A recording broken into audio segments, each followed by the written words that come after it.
Good afternoon, everyone, and welcome to today's webinar, Digital Marketing 101, Paid Search and Paid Social Ads. My name is Martha Herndorf, and I'm the Marketing Coordinator here at Top Floor. Before we get started, I wanted to just let you know that there will be a dedicated time at the end of today's webinar for questions. So if you think of something during the presentation, please feel free to submit through the questions control panel. You may send your questions in at any time during the presentation, and we will collect and address them during the Q&A session at the end. With that, I will now turn things over to our presenter, Stephen Bauer. Good afternoon, everybody, and welcome, and thank you, Martha, for that introduction.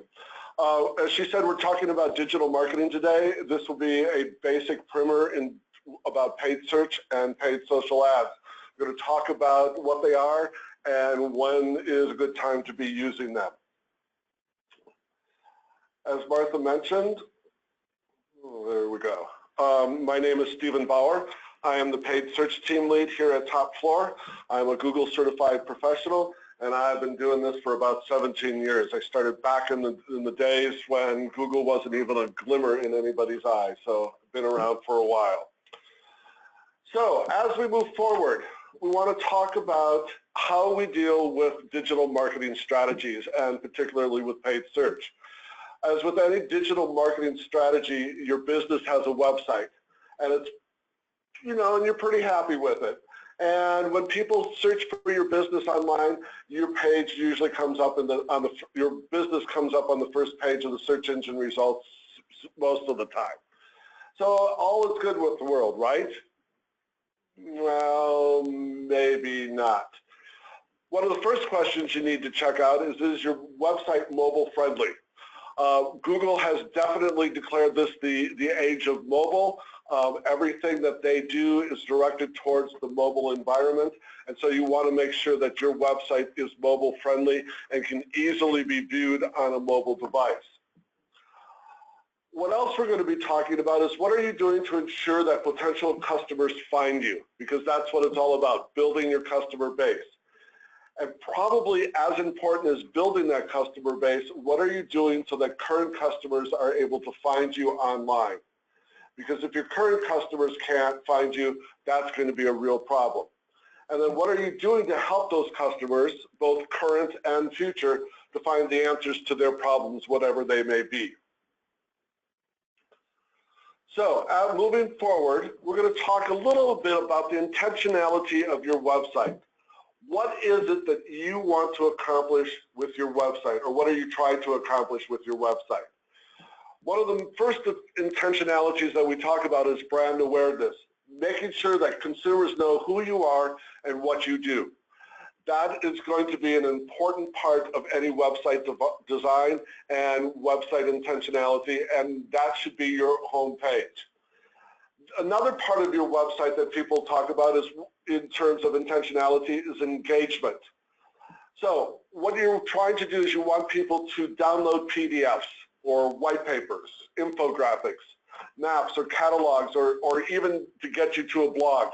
You want people to spend time on your site and read lots and lots of different pages. The more time they spend on site, the more pages they read, the more successful your website's going to be. Another type of intentionality is one of lead generation. So you're a service provider. Maybe you do taxes. Maybe you provide accounting services or babysitting services. Or you sell large ticket items such as a car or cars or houses or machinery, things that people aren't necessarily going to slap down a credit card and purchase online. But your goal in a lead generation situation is to gather as much information as possible so that you can follow up and close that deal offline. And then the last type of intentionality is one of e-commerce, where you are actually selling your products online to your customers, whether that be a B2C type situation such as like Target or Walmart or Home Depot that sells their products online, or it is you are a business-to-business provider and you're selling, cleaning fluids, you're selling different types of supplies that are particular to from one business to another. These intentionalities drive two things. One is content. So what is placed on your website. And then the second part of that are KPIs, or your key performance indicators.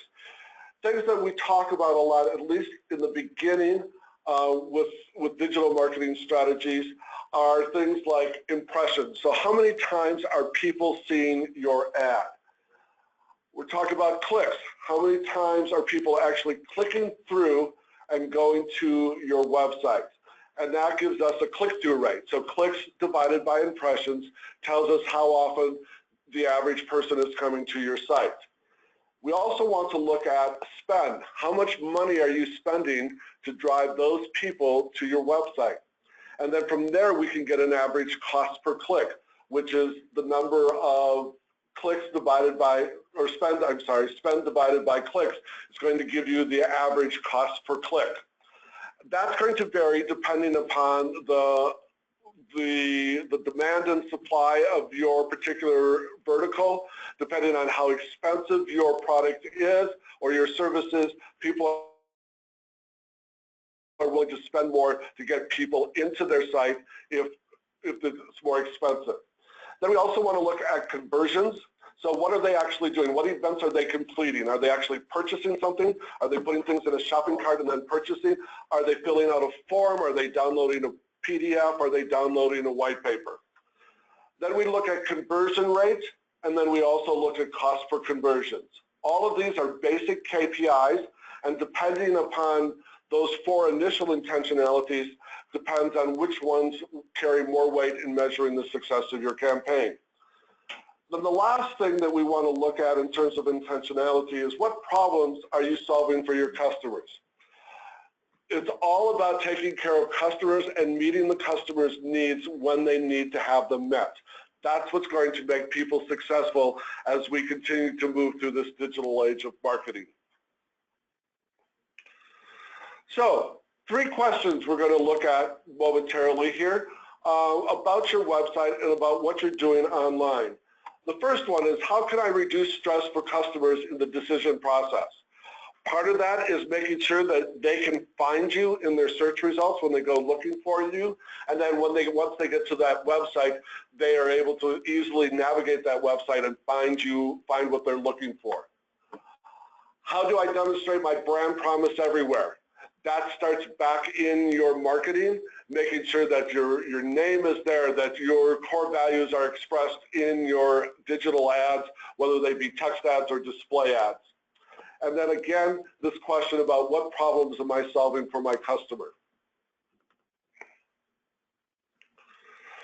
So here are our options for digital marketing. So a lot of people have told me over the years, you know, I do SEO.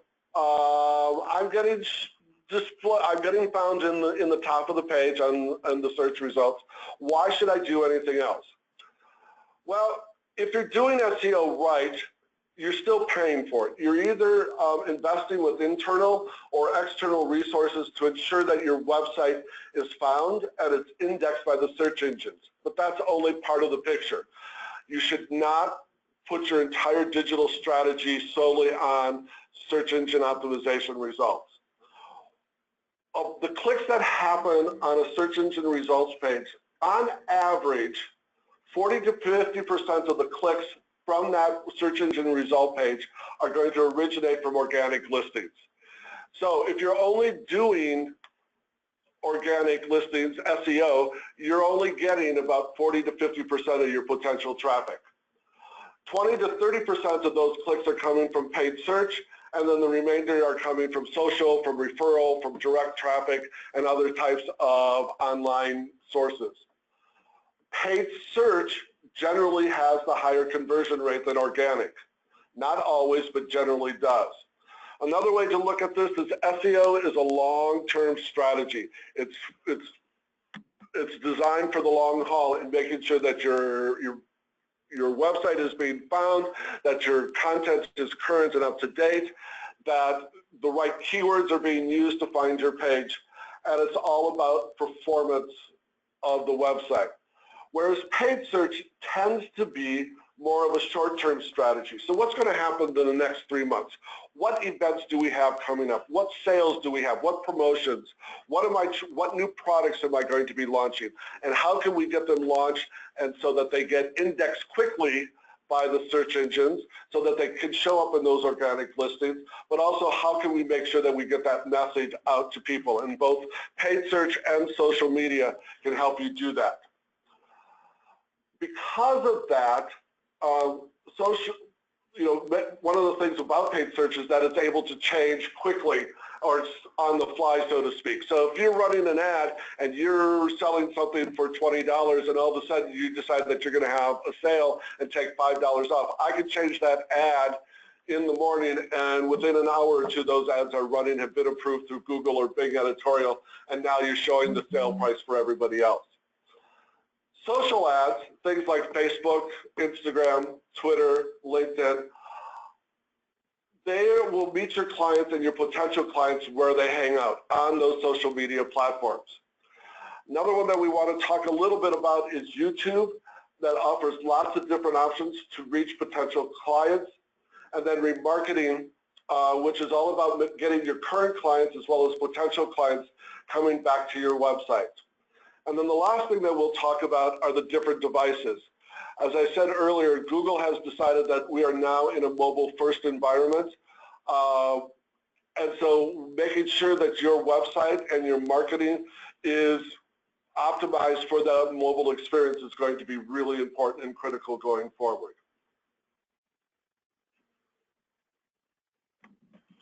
So to start out with, Google has made some serious changes in the last year to the search engine results pages. One of the first things that they did is there used to be along here a right rail of ads. Those ads have been removed. That automatically takes away 8 spots where advertisers could have ads displayed.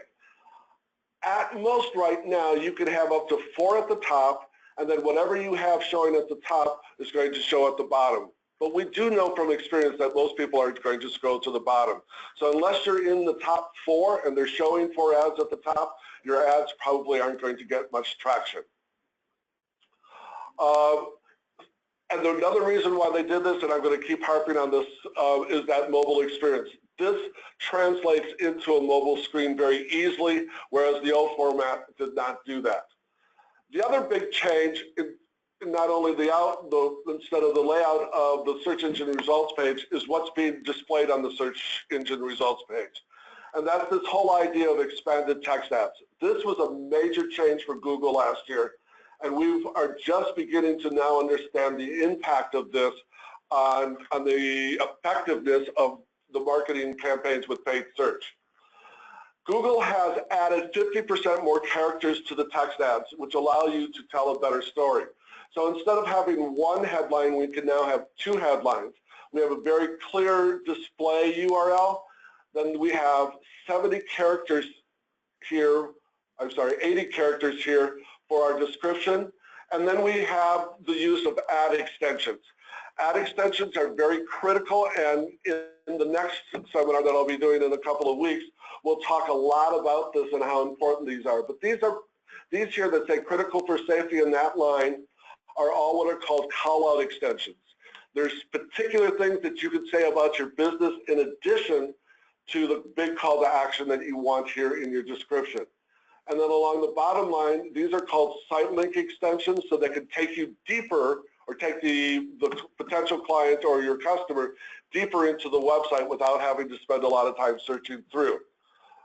There's also call extensions where you can get your phone number right here in the ad, as well as location extensions, which will give you, if you have a brick and mortar store, direct people right to your particular store, your building, and get them there. So it's all about those keywords and search queries. What are people searching for?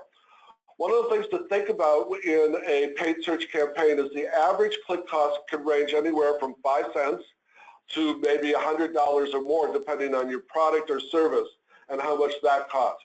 The more expensive your product or service is, the more likely you're going to have to spend more money per click. The more competitive your market is, the more you're going to have to pay. You will notice that in a retail business, click costs go up considerably during fourth quarter because it's all about Black Friday and making sure that you perform for that holiday season at the end of the year. And then they'll usually drop off the day after Christmas or definitely the day after New Year's. So let's talk specifically about paid search. Paid search is where people are searching. They're actually there. Many people say, I never click on those ads. Well, okay, I believe you, and you know what? I seldom click on the organic ads because they don't have what I want. Google and Bing are multi-billion dollar companies, and they've made those multi-billions off of paid search. Advertisers use paid search a lot and have become very successful by using paid search because people are searching and clicking on those ads. If they don't succeed the first time, find somebody who can help you and maybe tweak your campaign so that you can drive more traffic. Paid search is a perfect complement to SEO and other marketing efforts. It's been proven over the years many times that there is upwards to a 40% lift when you start doing SEO and paid search together. Last summer we signed on a new client who had invested a lot of money into their new website and had previously not done paid search. So they knew that because of the investment, they wanted to get more traffic to their website. So the next thing on their list was paid search. And from the day we started their campaigns last August, there's been anywhere from a 30 to 45% increase year over year in traffic, and it's all because of paid search. It also allows you to change quickly, change your messaging in real time. Anytime an ad is changed in paid search, it's usually updated within the hour, depending on what time of day you're doing that. If it's Monday through Friday during regular business hours, it's going to happen pretty quickly. If it's done outside of those times, it may take a couple extra hours. One of the questions that I get a lot is, how much is this going to cost me? For a basic investment in paid search, you should plan on spending somewhere between $1,000 and $2,000 a month in media spend. That depends on your geography, depending on how wide, how far you want to spread your account, on the vertical that you're in, and what your intentionality is. If you think about $1,000 a month, that's actually a little less than $33 a day. $33 a day, and if you're spending $1 a click, that means you're going to get at most 33 clicks a day. So you have to think about all those different things when you're thinking about investment and how much you're willing to put out to start driving more traffic and driving more conversions to your website.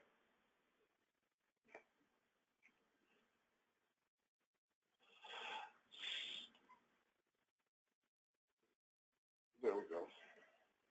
Okay. So the next thing I want to talk about is banner ads.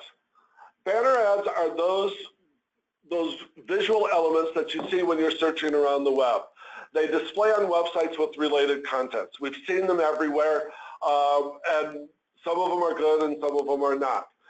Usually a banner ad campaign is about brand awareness. It's introducing people to what you do and how you do it and trying to drive them to your website.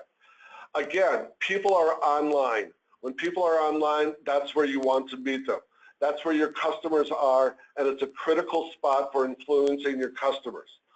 As with paid search, it's also very accountable. I can tell you how many times that ad was displayed. I can tell you how many times that ad was clicked on, how much those clicks cost on average.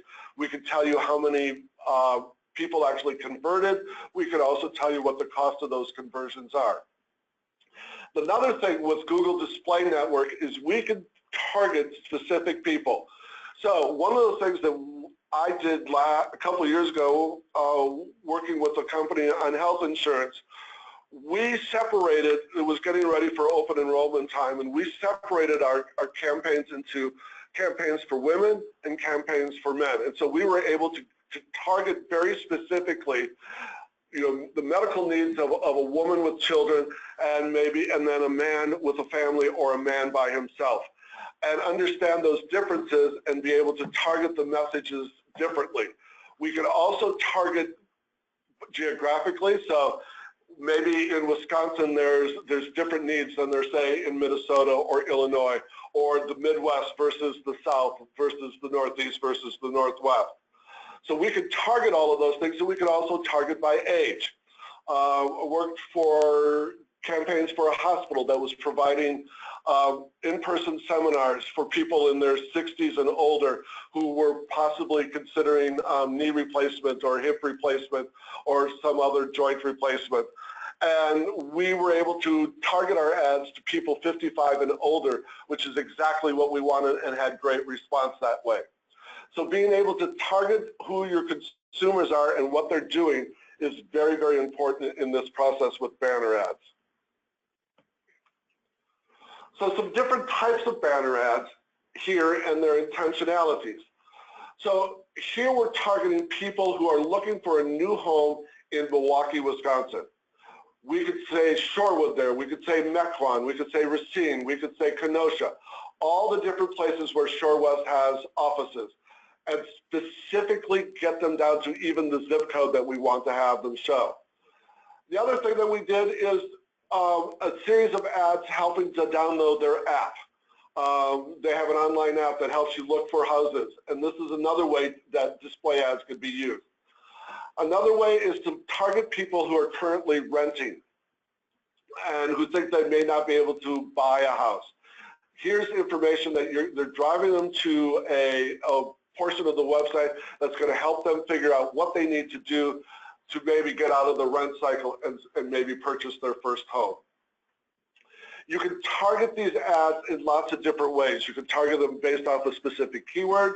You can target them based off of specific topics.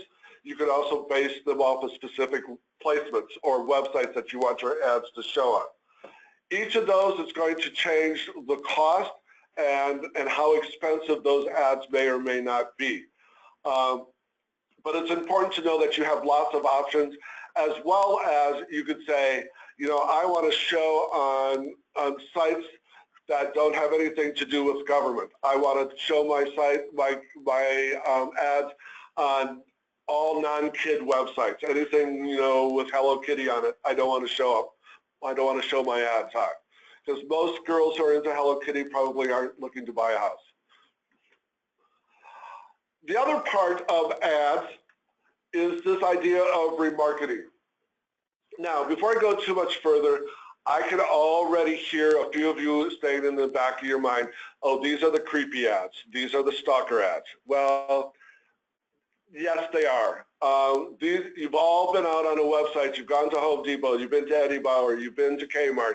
You've been to any one of a number of sites, and then all of a sudden, everywhere you go online, you have ads from those stores following you around.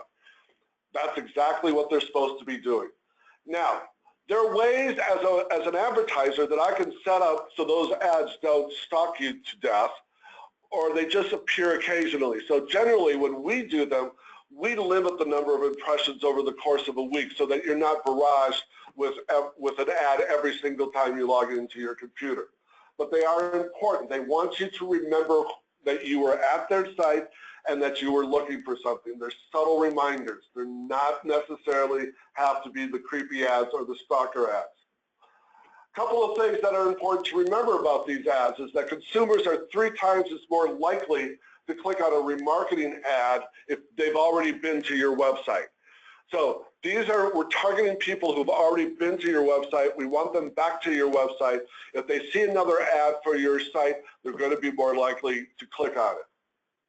There is a company, Kimberly-Clark, that relies heavily on remarketing because they've noticed that their conversion rates among customers who they remarket to increases sometimes as much as 50 to 60%. These are people who've been previously on their website. They've put out an ad just for those people, and they have higher conversion rates. 26% of most customers will return to a site through remarketing as opposed to doing another search or clicking on a link elsewhere. So I want to talk a little bit more about this whole concept of remarketing in ways that it can be used. So you have two people who go to a website. They're both going to get a cookie placed on them on their computers by Google. And they happen to be two people, and they're looking at the same shirt at the same store. One buys it, they completed the action. The other one put it in their shopping cart and left it. So the person here who completed the action, one of the things we may want to do is, you know what, they didn't buy the jacket that went with it, or they didn't buy the pair of pants or the shoes or the belt or any other one of a number of accessories that that shirt was shown with. We want to get them to come back to the website and buy the jacket. This person over here who did not complete the action, who basically abandoned their cart, we want to get them back so that they buy that shirt. Now, there's several ways that we can do that. One is to show them a banner or a video or a text ad with some sort of incentive for them to come back. For this person over here, we may give them some free shipping. We may give them $10 off, for 5% off, for 10% off. Same way here, we may offer some of the same things to get them to come back to the website, because that's what their goal is to return them to the website and have them complete the action. So one of the things, this works both in the B2C world as well as in the B2B world. In the B2C world, it helps people spend more. It helps create brand loyalty, because, you know, in these days, your nearest competitor is only a click away. And if we can keep them coming back to our site and purchasing more, that's going to increase that loyalty and harder for them to go somewhere else. In the B2B world, this is really helpful, especially if you have a long sales cycle that's more than 10 to 15 days. When you're starting to get into 30, 60, or 90 days or longer sales cycles, you may forget who you started out looking at. And then this way you can keep, through remarketing ads, your brand in front of the people who are doing the research and eventually doing the purchasing. So remarketing has some very positive effects if it's done well and done responsibly. We're going to move forward now into paid social ads. These have boomed remarkably well in the last several years. There's approximately 180 million people in the United States who are consumers of social media. The fastest growing segment are adults 65 and older, and probably even a little bit younger. It's the baby boomer generation who have, invested in the toys and are online and doing a lot of stuff on their phones and their tablets and their laptops. The largest group, age group right now is the 25 to 34, followed by that 35 to 44 group. These are the people who we tend to want to market to, just as important as the millennials and those below that age. Anything that you provide a social media platform with in terms of your profile, you can target to.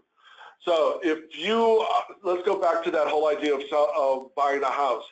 Now let's say I'm a bank and I'm looking to sell mortgages. I can now start looking at people who, are first-time home buyers because they've mentioned it in their Facebook page, or they talk about their apartments. I can start targeting them because they're apartment dwellers. Or I can, someone changes their status to the fact that they're newly engaged. Well, there's another group of people that you can target specifically. Or, they're having their first baby or maybe their second baby, and they know that it's time to get out of an apartment or go to a bigger house. All these different types of things, a lot of houses are bought by that 30 to 40 age group. And again, it's all about targeting the right market at the right time.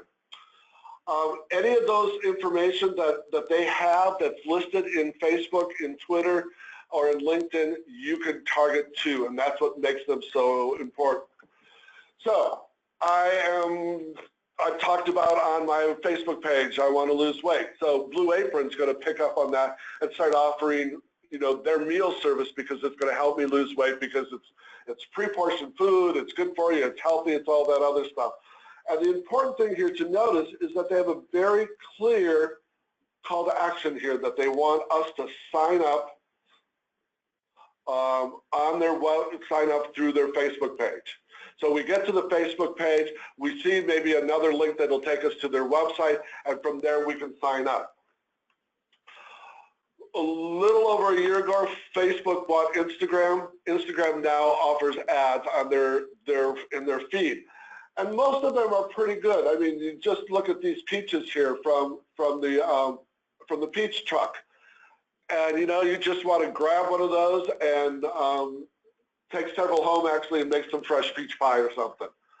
But again, they're visual and they're unobtrusive and they fit into your feed. As you scroll through looking at them throughout the day, you're going to see these ads and they can be very effective. Twitter ads have grown so that links and images don't count as part of the 140 characters, and it's a way to get a really great message out with links to your website for them with codes to offer special deals if if this is what they're looking for. As well as LinkedIn. So LinkedIn can be a very effective way to reach additional customers. Last year, OSHA passed new regulations concerning silica dust, and that in the workplace, especially when it comes to the industrial vertical as well as construction companies. And this is a way to just talk to people in their LinkedIn feed if they understand what the new rules are. This takes them to a place on this website for industrial vacuum that talks to them about all the new rules. And you know what else is also there is up in the navigation is a place where they can go look for some of those ventilators, those blowers, those different types of equipment that can help get rid of that silica dust. So you could direct people to show them that you are the expert in the field as well as you have the equipment that they need to take care of that. So why use Facebook and Instagram? Well, Facebook and Instagram are all about immediate needs. What do I need right now, right here? And oh my God, there it is. The other day, my lightning cable for my phone that I connect to my laptop, it's wearing thin. And you know what? I saw in my Facebook feed an ad for some new cables that were made out of recycled parachutes. I couldn't wait any longer, and I bought it, and I got the new cables just the other day, and boy, they're great. Facebook was able to take care of a need that I needed right then and there. They drive new sources of website traffic. You want to make sure that your website traffic is as diversified as possible. You want to make sure that it's not just coming from SEO, not just coming from paid search, but can also come from social media such as Facebook and Instagram and the others. Announcing events. Facebook is great for getting information out quickly and easily where you may not want to build a whole paid search campaign around, but you know what? We have these webinars. We do a lot of that advertising on Facebook. Talked about hospitals using it for their seminars. Any business who offers any kinds of seminars or events, they're great ways to let people know information. I'm a B2C. I have brick and mortar stores. I want to get people into my stores. We've done this for a couple of clients as well. It's where we offer coupons or particular codes on Facebook.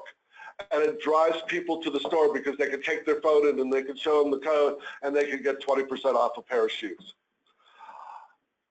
Facebook and Instagram are also about building community. And one of the things that you want to show with your Facebook feed, and this is something a little bit different from the ads, but you also want to show your involvement in the community, and that goes a long way to building your full strategy out about who you are and what you do. Twitter ads. It's all about branding on Twitter and building that brand loyalty. Twitter ads can be a little bit more expensive. They can cost sometimes as little as 50 cents, but they can also cost up to $20. Again, depending on how specific your audience is, how finite your audience is, or how broad your audience is going to affect those costs. It's a way to increase leads. It's a way to generate email addresses. There are ways within Twitter now that right in the message, people can give you their email address, and there you've got a way to contact them to follow up with them. YouTube is becoming even more, is breaking through one more time. Several years ago, YouTube was announced as the second largest search engine because people go there and search for all kinds of things. Now YouTube is starting to do more than just video content. That whole idea of YouTube versus television, those lines are starting to blur, and really well we're talking about now wherever you're looking at it is video content. Streaming services are proliferating everywhere, and you no longer need a television to watch TV anymore. In fact, it just sort of blew my mind recently that, you know, the NCAA March Madness, the recent tournament, you could have watched the entire tournament without ever turning on a television. Through your phone, through your laptop, through your tablet. You know, there are many people who that's how they consumed all of that content. Also, there's, you know, streaming services like Hulu and Netflix and Crackle and Amazon. Some of the major cable networks, HBO, Showtime, AMC, all have streaming services available. What I refer to now as the more traditional networks, ABC, CBS, NBC, Fox, and PBS, they all have streaming services available now where you can watch their shows without ever having a television. So what can you do with YouTube? First of all, you search for an ad, you search for a video. Your video, you click on it, your video doesn't start right away, but you have an ad. You are forced to watch at least 5 seconds of that ad. And usually it takes you at least 5 seconds or longer to figure out where the little button is, or, oh, can I click out of this or not click out of this. So it's important within that first 5 seconds of that pre-roll ad that you get your message in. And then, you know, you've got your message out and people have seen it. You also have overlays. These will show up here in as the video is playing, as well as people can click out of them or click through on them.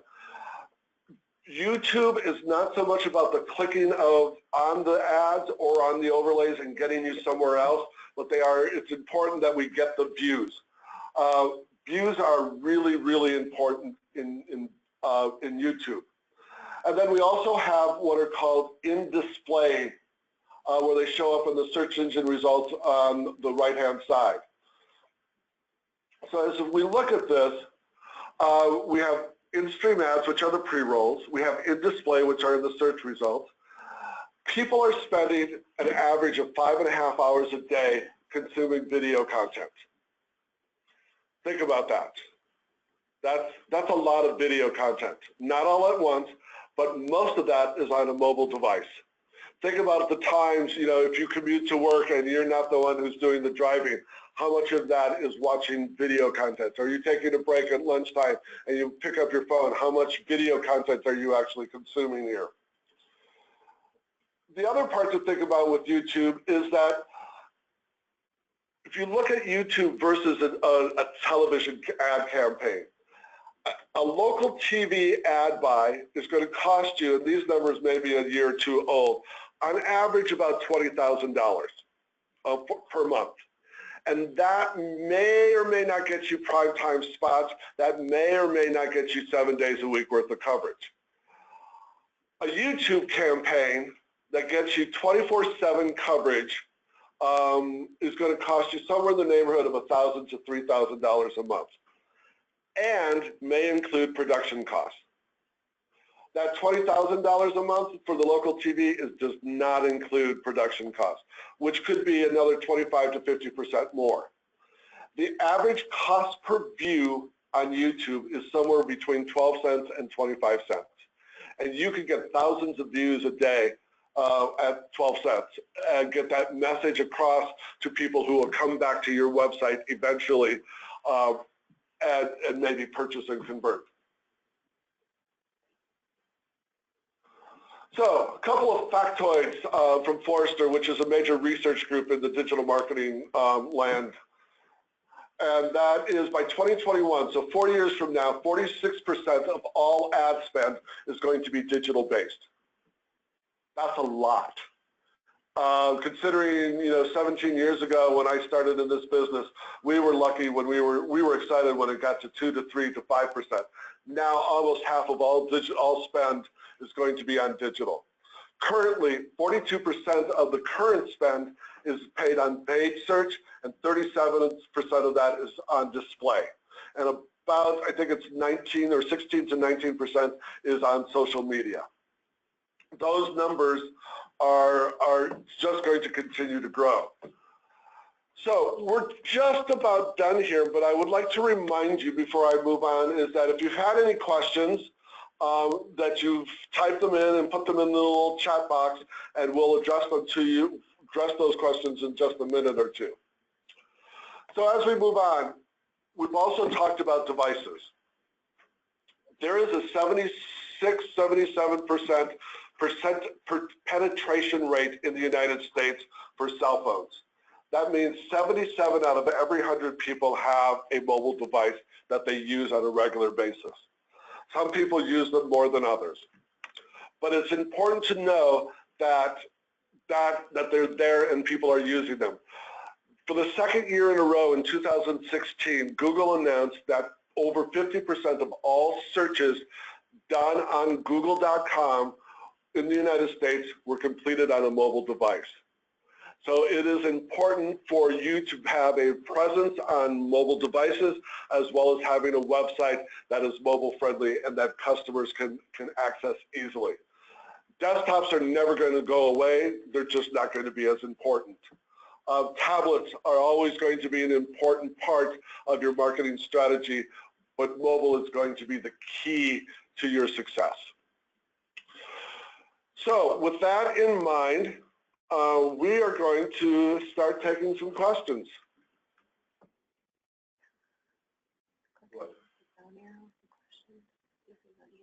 What?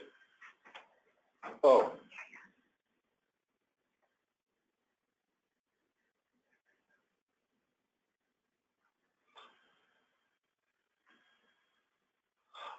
Sorry, I'm just trying to figure out how to open the box with all the questions in. There we go.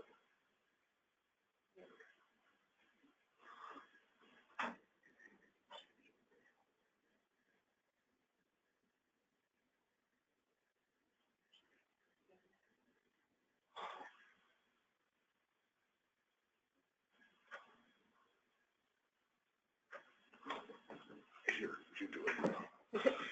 Sorry, folks, we're just trying to expand the view so we can see all the questions.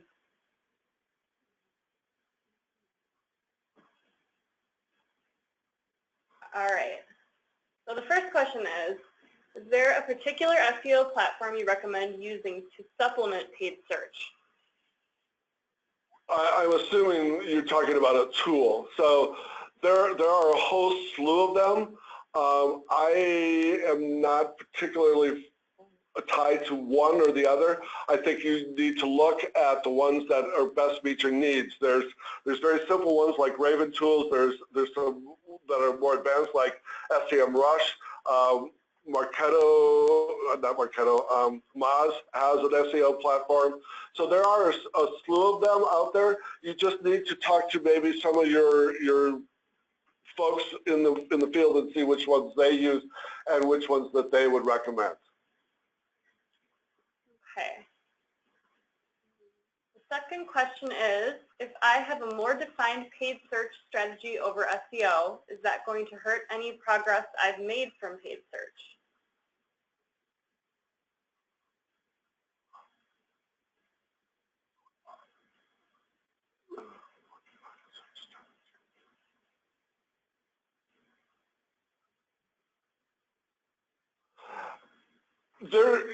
SEO and paid search are never going to hurt each other. You may have a stronger SEO strategy in terms of certain keywords, or you may have a stronger paid search strategy in terms of certain types of keywords. Paid search and SEO go together like peanut butter and jelly. They work together. You can have more peanut butter, you can have less peanut butter, you can have more jelly, you can have less jelly. So I think it's really important to know that you have a strategy and those strategies work together. Okay. I hope that answered your question. And if not, please, you can always send us an email at... Well, we'll be following up after the presentation with an actual link where you can download the slides, but if you have any questions, you can just reply to that email then. And we'll get back to you as yeah. well. So any other questions? So last slide of the day. There we go. Coming up on April 27th, we'll be talking about email marketing. It'll be the first in a series of webinars on email marketing with Adam Bittner. On May 11th, which is approximately 4 weeks from now, this will be on a Thursday, I believe, we'll be following up with more specifics in terms of paid search. We're going to be concentrating on ads. We'll be concentrating on extensions and other strategic methodologies for you doing paid search. And then following that will be the second in the series of email marketing. You can always go to our website, topfloortech.com/seminars, and that'll give you a complete list of the seminars. I believe those are all listed through the end of the year, and you can sign up at any time for any of those. We thank you for your time today. I hope there was something that you were able to take from this that will be helpful going forward.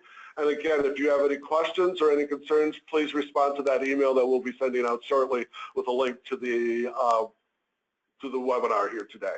You all have a great day, and talk to you soon. Thank you.